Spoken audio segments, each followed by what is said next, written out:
Bom dia, boa tarde e boa noite. Meu nome é Pablo e o tema da aula de hoje é as origens da teoria atômica. Bem, não podemos falar da teoria atômica, de átomos, sem antes falarmos de matéria. E o que é matéria? Matéria é tudo aquilo que ocupa volume no espaço, que possui massa. Porém, essa ideia é atual, contemporânea e nem sempre esteve presente na gama do conhecimento humano. É importante notar que a humanidade sempre foi muito curiosa com o que a cercava. Essa curiosidade inata foi o que nos trouxe até aqui e nos levou, ao longo da história, aos mais diversos questionamentos. Um deles, porém, sempre se destacou. Afinal, de que tudo isso é feito? Desde o céu estrelado que observamos à noite até simples maçãs que comemos, de que eles são compostos? As primeiras hipóteses de que temos registro para responder a essa pergunta foram formuladas ainda na antiguidade, pelos gregos Leucipo e Demócrito, ambos pensadores pré-socráticos, que dispunham apenas de sua racionalidade como ferramenta. Ferramenta essa que os levou a conclusões surpreendentes. Para eles, existia um princípio infinito, invisível, indivisível e que dava origem a tudo: o átomo, aquele que não pode ser dividido. A ideia, hoje, pode parecer velha e obsoleta, porém, por mais de 1000 anos, ela continuou lá, intacta. Foi somente no século XIX, após intensos processos de industrialização e de valorização científica, que o tema voltou a ganhar novas proporções, principalmente com Dalton. Dalton, conhecido como o pai da química moderna, formulou o seu próprio modelo atômico. Para ele, os átomos eram esferas minúsculas, maciças e indivisíveis que se reorganizavam entre si para formar novos compostos. Por essas características, o modelo ficou conhecido como bola de bilhar. Dalton, inclusive, criou um sistema de representação atômica, mostrado aqui, que tentava representar os átomos e os produtos de suas reações. Apesar dessas novas ideias, a ciência ainda não estava satisfeita. Graças ao avanço tecnológico, novos experimentos puderam ser conduzidos. É nesse momento que Thomson entra em jogo. Estudando eletromagnetismo por meio de um aparelho chamado tubo de raios catódicos, o cientista percebeu que o feixe de partículas que o experimento criava possuía carga, mais especificamente, carga negativa. Sabendo disso, Thomson imaginou seu próprio modelo para o átomo, pudim de passas. Aqui ele está representado, com essa região em laranja positiva e as partículas negativas, que mais tarde se chamariam elétrons, em azul. A partir desse momento, então, é sabido que átomos possuem propriedade elétrica e que existem coisas menores que eles próprios. O desenvolvimento científico continuava meteórico, estrondoso. Nesse contexto do século XX, pouco tempo depois das contestações de Thomson, um novo modelo é proposto. O grande tópico da comunidade científica naquele momento era a radiação, com menções honrosas a Marie Curie. Ao estudá-la, Ernest Rutherford decidiu bombardear partículas alfa em um fino folheto de ouro puro. O resultado foi surpreendente. Rutherford descobriu que o átomo era composto, na verdade, por grandes espaços vazios entre um grande núcleo, positivo e denso, e seus elétrons, que se dispunham ao redor dele, em movimento. Assim, Rutherford criou o mais famoso modelo atômico que já existiu, o modelo planetário do átomo, que está representado aqui. Ainda nesse clima científico do começo do século XX, surgem as primeiras teorias quânticas.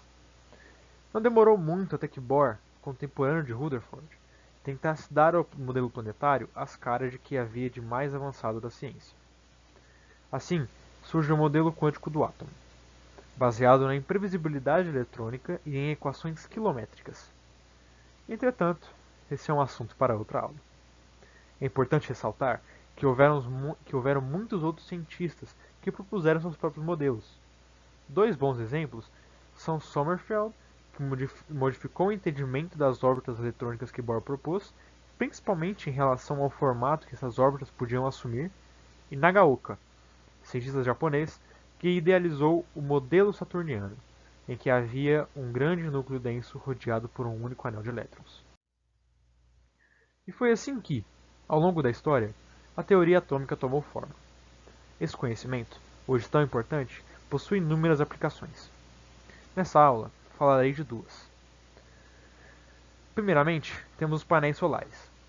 A compreensão da estrutura atômica andou de mãos dadas com a construção do estudo sobre o efeito fotoelétrico e com o entendimento completo das características dos elétrons. O resultado disso foi uma forma essencialmente limpa de gerar energia.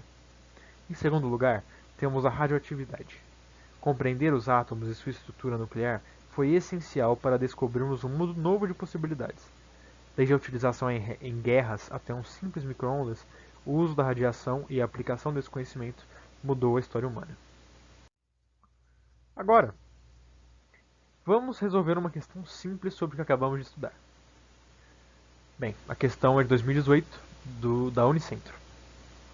A construção de um modelo atômico exigiu imaginação e dedicação de diversos pesquisadores que propuseram suas teorias baseadas nas informações experimentais que se encontravam disponíveis naquele momento.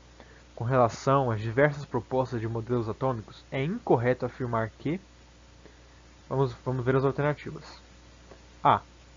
O modelo atômico de Rutherford considera o átomo constituído de um núcleo muito pequeno, de carga positiva, cercado por elétrons em órbitas, como o minúsculo sistema planetário.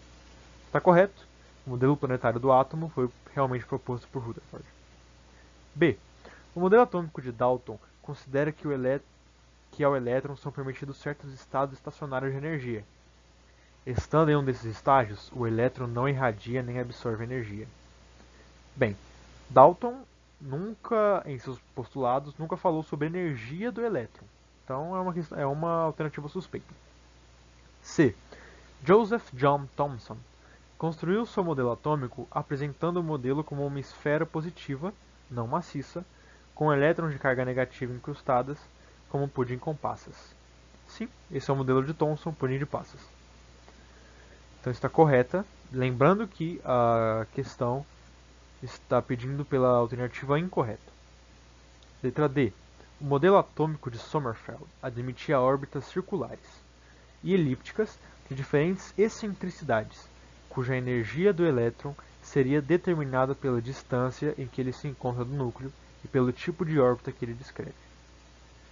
Bem, como eu expliquei anteriormente, Sommerfeld pensava diferente de Bohr, fez algumas alterações em relação às formas que as órbitas dos elétrons podiam assumir.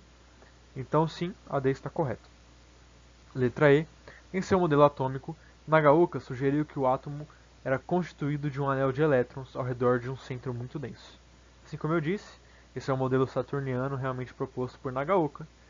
Então, a única questão suspeita e a resposta a única alternativa suspeita, aliás, é a resposta dessa questão, a letra B. O modelo atômico de Dalton considera que o elétron são permitidos certos estados estacionários de energia, já que Dalton nunca falou de fato sobre a energia dos elétrons e sobre seus estados estacionários. Bem, por hoje era isso que eu queria mostrar a vocês. Agradeço imensamente a sua atenção e até a próxima.